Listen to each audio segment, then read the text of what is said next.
दोस्तों बीते कुछ दिन पहले एक दिन भारतीय सेना के इतिहास का खास दिन माना जाता है, क्योंकि यही दिन विजय दिवस की याद दिलाता है। लेकिन इस बार विजय दिवस की संध्या पर जो दृश्य सामने आया, उसने सिर्फ भारत ही नहीं बल्कि पूरी दुनिया का ध्यान अपनी ओर खींच लिया है। क्योंकि दिल्ली में भारतीय सेना के प्रमुख उपेंद्र द्विवेदी के आधिकारिक आवास के बाहर एक ऐसा मॉडल रखा गया जिसे देखकर हर किसी के मन में एक ही सवाल आ रहा था कि आखिर यह क्या है और इसे यहाँ पर क्यों रखा गया है। दोस्तों ये कोई सामान्य सैन्य प्रदर्शनी नहीं थी, ना ही कोई रूटीन कार्यक्रम का हिस्सा था, बल्कि ये सीधा सीधा भारत की सैन्य ताकत और उसके दुश्मनों के लिए एक खुला संदेश था। क्योंकि दोस्तों यह मॉडल तुर्की के एहतरी नाम के कामकाजी मिलिट्री ड्रोन का था, जिसे पाकिस्तान ने भारत पर हमले के इरादे से इस्तेमाल करने की कोशिश की थी। लेकिन दोस्तों उसकी यह कोशिश नाकाम रही, और इतनी बुरी तरह से नाकाम रही कि आज वही ड्रोन भारत के लिए एक वॉर ट्रॉफी बन चुका है। क्योंकि दरअसल यह ड्रोन भारत के ऊपर हमला करने से पहले ही भारतीय सेना के एयर डिफेंस सिस्टम के निशाने पर आ गया, और जैसे ही यह भारतीय सीमा के अंदर दाखिल हुआ, वैसे ही भारतीय रडार सिस्टम ने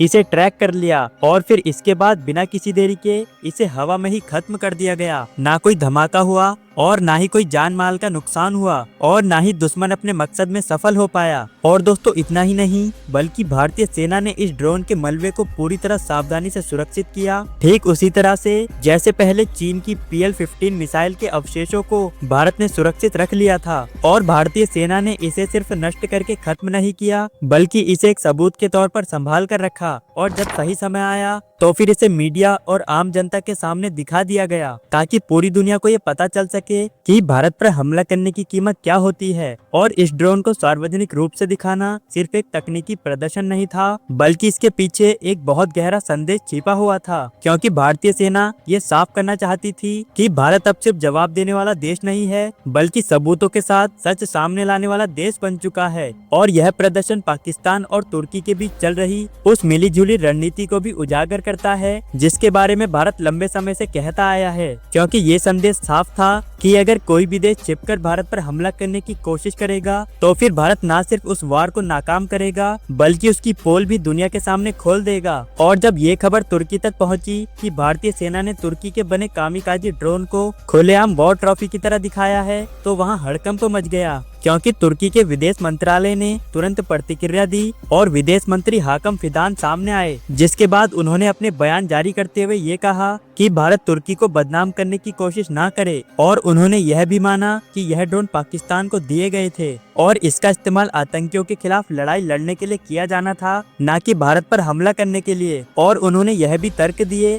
कि शायद भारतीय सेना को इस पूरे मामले में गलत फहमी हो गई है, क्योंकि तुर्की जानबूझकर किसी भारत विरोधी गतिविधि में शामिल नहीं होता। लेकिन इसी बयान के साथ एक और चौंकाने वाली मांग भी सामने आई, क्योंकि दोस्तों तुर्की ने भारत से कहा कि वो इस न्यूट्रलाइज किए गए ड्रोन को वापस कर दे, ताकि तुर्की इस ड्रोन को वापस लेकर उसकी तकनीक को और भी बेहतर बना सके। लेकिन फिर यहीं से पूरी कहानी ने एक नया और खतरनाक मोड़ ले लिया, क्योंकि अब सवाल उठने लगे कि अगर तुर्की सच में निर्दोष है, तो फिर उसे इतनी जल्दी ड्रोन वापस लेने की क्या जरूरत है। और अगर इसका इस्तेमाल भारत के खिलाफ नहीं होना था, तो फिर यह ड्रोन भारतीय सीमा के अंदर कैसे आया। और अगर यह सिर्फ आतंकवाद के खिलाफ थे, तो फिर इन्हें एक साथ कई यूनिट्स में क्यों भेजा गया। लेकिन अब भारतीय सेना के पास इस पूरे मामले से जुड़े ऐसे तकनीकी और खुफिया सबूत हैं, जो तुर्की के दावों को पूरी तरह से झूठा साबित करते हैं। क्योंकि सेना के अनुसार ये ड्रोन किसी पुराने स्टॉक का हिस्सा नहीं थे, बल्कि इन्हें भारत पाकिस्तान के बीच बड़े सैन्य तनाव के दौरान इमरजेंसी खरीद के तहत पाकिस्तान को सप्लाई किया गया था।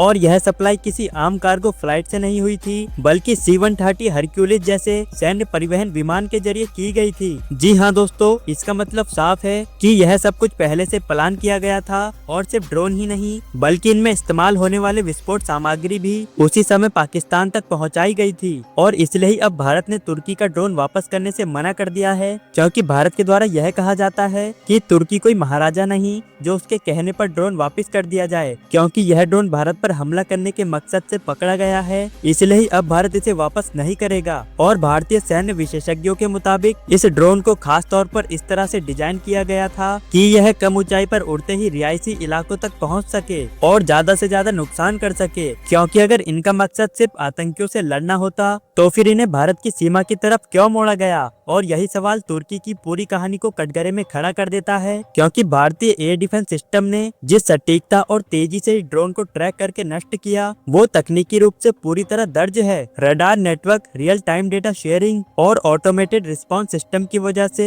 एक भी ड्रोन अपने टारगेट तक नहीं पहुंच पाया। और यही वजह है कि जैसे जैसे सच्चाई सामने आ रही है, वैसे वैसे तुर्की की भाषा भी बदलने लगी है, क्योंकि पहले उन्होंने इनकार किया कि वो ड्रोन भारत की तरफ नहीं भेजा गया था, फिर सफाई दी और अब ड्रोन वापस मांगने की कोशिश कर रहे हैं। असल में तुर्की की परेशानी इसलिए भी है क्योंकि यह उसके लिए एक बड़ा रक्षा निर्यात संकट भी है, क्योंकि जिन ड्रोनों को वह दुनिया भर में अपनी सैन्य ताकत का उदाहरण बताकर बेच रहा था, वही ड्रोन भारतीय सिस्टम के सामने पूरी तरह फेल हो गए। और इससे तुर्की की हथियार इंडस्ट्री की विश्वसनीयता पर गहरे सवाल खड़े हो रहे हैं। साधारण शब्दों में समझें तो तुर्की अपने ड्रोन की खासियत बताकर उन्हें दुनिया को बेच रहा है, लेकिन भारत के रडार के सामने उसके ड्रोन पूरी तरह से फेल हो चुके हैं। तो फिर सीधी सी बात है, कोई भी उसका ड्रोन क्यों लेगा? और यही बात तुर्की के लिए चिंता का विषय बन चुकी है। और इस पूरे घटनाक्रम को अगर बड़े नजरिए से देखा जाए तो फिर साफ दिखता है कि यह सिर्फ ड्रोन का मामला नहीं है, यह तुर्की की अंतर्राष्ट्रीय भूमिका, उसके दोहरे रवैये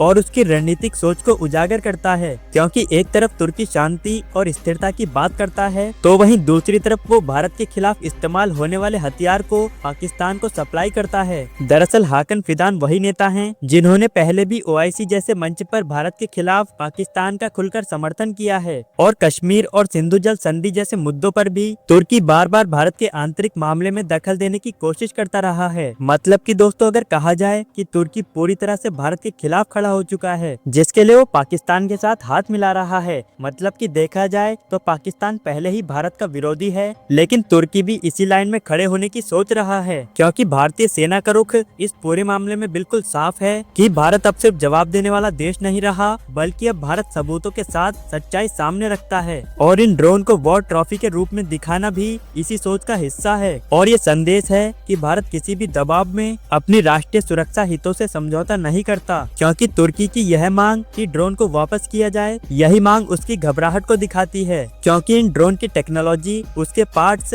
और उसकी कमजोरियां भारत के पास हैं। और इसलिए जब तुर्की की टेंशन और भी बढ़ चुकी है, क्योंकि इतिहास गवाह है, जब जब भारत ने सख्त और स्पष्ट रुख अपनाया है, तो फिर उसके बाद से दुनिया ने उसे गंभीरता से लिया है। 2019 की बालाकोट एयर स्ट्राइक के बाद भी तुर्की पाकिस्तान के साथ खड़ा नजर आया था, और उस समय भी उसने भारत की कार्रवाई पर सवाल उठाए थे। लेकिन आज हालात बदल चुके हैं, क्योंकि आज भारत सिर्फ जवाब नहीं देता, बल्कि अपनी ताकत को और भी ज्यादा प्रदर्शित करता है। और यही इस पूरी कहानी का सबसे बड़ा संदेश है, क्योंकि दोस्तों, जो ड्रोन तुर्की ने भारत पर हमला करने के लिए भेजे थे, वो भी पाकिस्तान के जरिए, उसके बाद से अब यह साफ हो गया है कि तुर्की भी अब पाकिस्तान के जैसा ही बनना चाहता है। दोस्तों, अब सवाल आपसे है, क्या भारत को तुर्की की मांग माननी चाहिए? बाकी आपकी इस बारे में क्या राय है? कमेंट में जरूर बताएं। मिलेंगे अगली वीडियो में, तब तक के लिए जय हिंद।